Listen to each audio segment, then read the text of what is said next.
আমি নামাজের নিয়মটা একটু বলে দিই, যেহেতু বছর ঘুরে দুইবার মাত্র ঈদের সালাত, আবার কিছু এক্সট্রা তাকবীরের ব্যাপার আছে, আমাদের অনেক সময় কনফিউশন হয়, প্যাচ লেগে যায়। আমি খুব সহজ করে আপনাদেরকে বুঝাই দিব, আপনাদের প্যাচ লাগবে না ইনশাআল্লাহ বিদিনিল্লাহ।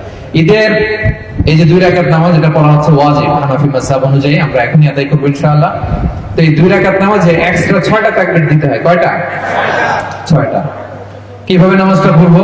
আমরা আল্লাহু আকবার তাকবীরে তাহরিমে বেঁধে নামাজ শুরু করব, এরপর আমরা সানা পড়বো, সুবহানাকাল্লাহুম্মা ওয়া বিহামদিকা। এই সানাটা পড়বো।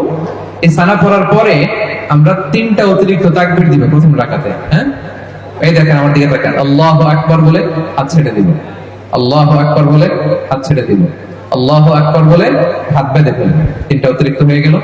সূরা ফাতিহা পড়বো, আরেকটা সূরা মেলাবো, রুকু করব, 2 সিজদা করব। প্রথম রাকাত শেষ।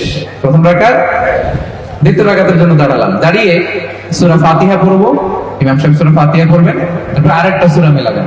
এরপর রুকুতে যাওয়ার আগে অতিরিক্ত 3টা তাকবীর আমরা পড়বো। প্রথম তাকবীর আল্লাহু আকবার, হাত ছেড়ে দিব। দ্বিতীয় তাকবীর আল্লাহু আকবার, হাত ছেড়ে দিব। তৃতীয় তাকবীর আল্লাহু আকবার, হাত ছেড়ে দিব। 3টা তো শেষ। এরপরে চতুর্থ তাকবীরে কই যাব? রুকুতে যাব। রুকু, তারপরে 2 সিজদা, এরপরে আমাদের নামাজ শেষ। আমরা নামাজের পরে তাকবীর পড়ব, এরপরে সবাই খুতবা শুনে দোয়া করে আমরা একসাথে বিদায় নিব ইনশাআল্লাহ। পড়েন ইনশাআল্লাহ।